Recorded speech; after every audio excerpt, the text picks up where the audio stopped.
Press meet పెట్టడానికి గల ముఖ్య కారణం మనకి ఒక మంచి అఫెండర్ బాలపోయిన రమేష్ అని అతను నేటివ్ ఆఫ్ ఇబ్రహీంపట్నం విజయవాడకి చెందినవాడు. ఆ అఫెండర్ ని క్యాచ్ చేయడం జరిగింది.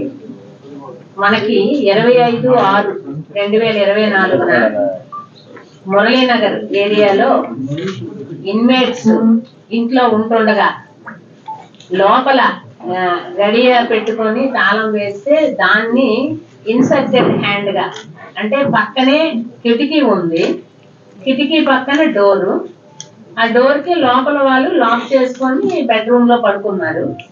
సో అలా పడుకున్నప్పుడు ఇతను ఏదో ఒక ఇన్స్ట్రుమెంట్ తో ఆ లోపల లాక్ ని బ్రేక్ చేసి ఆ గడియని తప్పించి లోపలికి ఎంట్రీ అయ్యి వారు ఒక బెడ్రూమ్ లో పడుకున్నారు. సెకండ్ బెడ్రూమ్ లో ఒక బీరువా ఉంది. ఆ బీరువా తాలూకా తాళాలు కూడా బీరువాకు దగ్గరలోనే అవైలబుల్ గా పెట్టారు.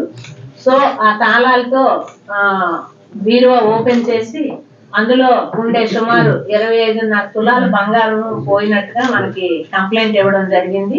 కేసు 245/24గా మనము రిజిస్టర్ చేయడం జరిగింది కంచరపాలెం పోలీస్ స్టేషన్ లిమిట్స్ లో.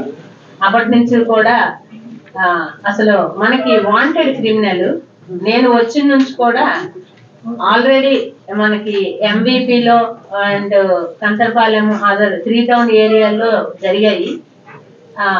ఐడెంటిఫై చేసాం ముద్దాయిని, బట్ చెక్కడు దొరకడు అనే విధంగా చాలా మాకు కూడా ఛాలెంజింగ్ టాస్క్ అయ్యింది.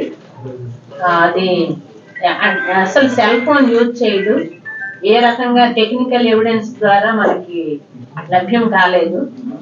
సో టీమ్స్ అయితే మాత్రం నేను 4 టీమ్స్ పెట్టడం జరిగింది. కంచరపాలెం లిమిట్స్ లో చేసినట్టు మాకు ఐడెంటిఫై అయ్యాడు, ఎంబీపీలో చేసినట్టు ఐడెంటిఫై అయ్యాడు. So Kancharapalem and CCS MBP అంటే ఈ ద్వారకా ఐడి పార్టీ అదర్ అందరి ఎఫర్ట్స్, అసలు ఏసీపీ గారు అయితే డైరెక్ట్ గా వెంకటరావు గారు చాలా వాచ్ చేసి వాటిని క్యాచ్ చేయడంలో మాత్రం ఒక 20 days అట్లా మేము కూడా గాలం వేసి పట్టినట్టుగా పట్టడం జరిగింది. అంత ఈజీ మాత్రం కాదు ఇతను క్యాచ్ చేయడము. 2019 నుంచి చేస్తున్నాడు, ఎవరికి దొరకకుండా. ఒక సెల్ ఫోన్ అఫెన్స్ ఇబ్రహీంపట్నంలో చేశాడు. సెల్ ఫోన్ దొంగలించగానే అక్కడ క్యాచ్ చేశాడు, అక్కడ కేసు అయింది, అరెస్ట్ అయ్యాడు, కేసు అయింది. ఆ తర్వాత అంటే వీళ్ళ తండ్రి గారు 2000 అంటే ఇతనికి 15 సంవత్సరాల వయసు అప్పుడే చనిపోయారు. ఒక అన్నయ్య ఉన్నాడు, అక్కడ చికెన్ షాపు పెట్టుకున్నారు ఇబ్రహీంపట్నంలో. అన్నయ్యకి ఇతనికి కొంచెం క్లాషెస్ ఉండడం వల్ల వీడు ఇల్లు విడిచిపెట్టేసి అప్పటి నుంచి కూడా దొంగతనాలు చేయడము అట్లా తిరిగాడు. అప్పుడు గతంలో అయితే కేసెస్ విజయవాడలో ఉన్నాయి, గుంటూరులో ఉన్నాయి. ఆ కేసెస్ లో అరెస్ట్ అయ్యాడు. అంటే మొత్తం 13 కేసులు బిఫోర్ ఇప్పుడు క్యాచ్ చేయక ముందు 13 కేసుల్లో అరెస్ట్ అవ్వడం జరిగింది. జైల్లో కూడా ఉన్నాడు.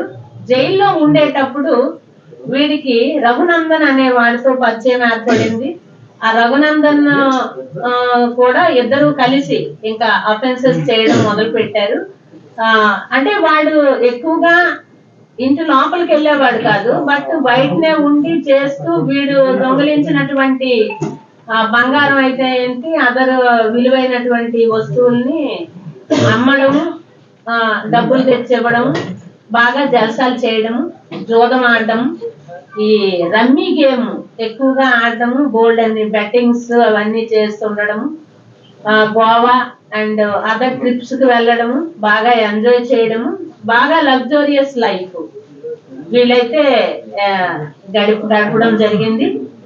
2023 అక్టోబర్ నుంచి వీళ్ళు శీలానగర్ ఏరియాలో ఇల్లు ఒకటి అద్దెకి తీసుకొని వీళ్ళిద్దరూ ఉన్నారు. ఉండి సెప్టెంబరు ఆ టైంలో ఎంబీపీలో కూడా అఫెన్సెస్ చేశారు. అసలు ఫస్ట్ ఎంచుకోవడం MVP, ఎందుకంటే రిచ్ పీపుల్ ఉండేటటువంటి ఇదనేసి వీడు ఎక్కువగా బయట లాక్ చేసే హౌసెస్ కి వెళ్ళడు, ఇంట్లో ఉంటుండగానే వెళ్తాడు. అది వీడి ఇది. అంటే మనం ఏంటంటే ఎంత ఇర్రెస్పాన్సిబుల్ గా ఉంటున్నామంటే, ఇన్వైట్స్ కి నేను చెప్పేది పబ్లిక్ కి, గడియ ఇలా గడి పెడతారు, పక్కనే కిటికీ ఉంటది, కిటికీకి ఆ తలుపులు కూడా వేసుకోరు, మరి గాలి వస్తుందో ఏమని, అది ఓపెన్ చేసి ఉంటది, ఈ గడి ఉంటది. ఈడొచ్చేమో ఇట్లా ఇట్లా గడిగా ఇలా అన్నప్పటికీ గడి వచ్చేస్తుంది, లోపలికి ఎంట్రీ అయిపోతాడు. ఏ బెడ్రూమ్ కూడా తాళాలు వేయరు, ఏమీ ఉండదు, ఏమీ చెయ్యరు. సో డైరెక్ట్ గా వెళ్ళిపోతారు. బెడ్రూముల్లో వీళ్ళు ఏం చేస్తున్నారు, నైట్ ఈ పుస్తల తాడు, నల్లపోసలు అన్ని తీసి టేబుల్ మీదే పడేస్తారు, ఏది లాక్ చేయరు. ఏ బీరువాళ్ళు ఏవి కూడా లాక్ చేయరు. ఒకవేళ లాక్ చేసినా పక్కనే, లేకపోతే ఆ బీరువాకి అయినా తాళం తగిలించేసి ఉంచేస్తున్నారు. సో ఈ అఫెండర్ కి అవన్నీ కూడా టచింగ్ పాయింట్స్ గా ఉన్నాయి. ఇమీడియట్ గా వాడికి దొరికినంత దోచుకొని వెళ్ళిపోతున్నాడు, హ్యాపీగా ఎంజాయ్ చేస్తున్నాడు, ఎవరికి చెక్కట్లేదు. సో చాలా ఎఫర్ట్స్ పెట్టారు. సిపి సార్ అయితే, సార్ వచ్చిన తర్వాత నేను బాలబోయిన రమేష్ అని అనగానే వాడిని క్యాచ్ చేయాలి ఎలా అయినా సరే అన్నారు. ఇంకా మరి మేము కూడా, అసలు నేనైతే ఫస్ట్ నుంచి కూడా జనవరి నుంచి కూడా మా వాళ్ళకి ఎవ్రీ మంత్ క్రైమ్ మీటింగ్ అయితేనేంటి, ఎవ్రీడే టెలికాన్ఫరెన్స్ లో అయితేనేంటి, నాకు ఎప్పుడు గుర్తొస్తే అప్పుడే ఇది డిటెక్ట్ చేయాలి అని చెప్పి చెప్పడము. సిఐలు, తర్వాత ఎస్ఐలు, మన ఇక్కడ వెస్ట్ సిఐ అయితేనేంటి, ఏసీపీ గారు అయితేనేంటి, ఇది గ్రేవ్ అఫెన్స్ మనకి వెస్ట్ లో జరిగింది. 25.5 తులాల గోల్డ్ గ్రేవ్ అఫెన్స్ అయిపోయినప్పటికీ ఇంకా మనకి ప్రెజర్ కూడా పెరిగింది. ఎట్లా అయితేనేంటి, main CCS team Shekar and Reddy, Raju and Augustine, వీళ్ళని ఒక టీమ్ గా పెట్టేశాము. ఇంకా కంపల్సరిగా క్యాచ్ చేయాల్సిందే అని చెప్పాము. సో వీళ్ళ ఎఫర్ట్స్ అయితే మాత్రం చాలా చెప్పుకోదగ్గవి, గొప్పవి. అందరూ కూడా సమిష్టిగా చేశారు. ఈ రోజు మనకి 11 కేసులు డిటెక్ట్ అయ్యాయి.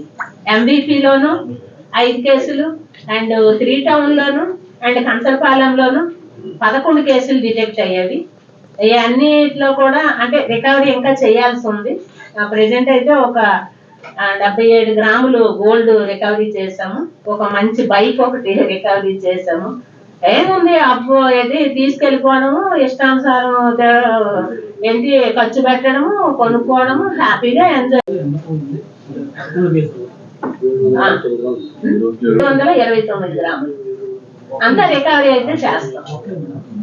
అదే రఘునందన్ అని ఉన్నాడు కదా ఫ్రెండ్, జైల్లో పరిచయం అయినటువంటి ఫ్రెండ్, వీళ్ళిద్దరూ కలిసి చేశారు. ఎక్కడ మేడం? 500 గ్రామ్స్. అదే ఎన్టీఆర్ డిస్ట్రిక్ట్ నుంచి ఈ జూన్ 25 వరకు ఇక్కడే శీలానగర్ లో రూమ్ తీసుకున్నాడు.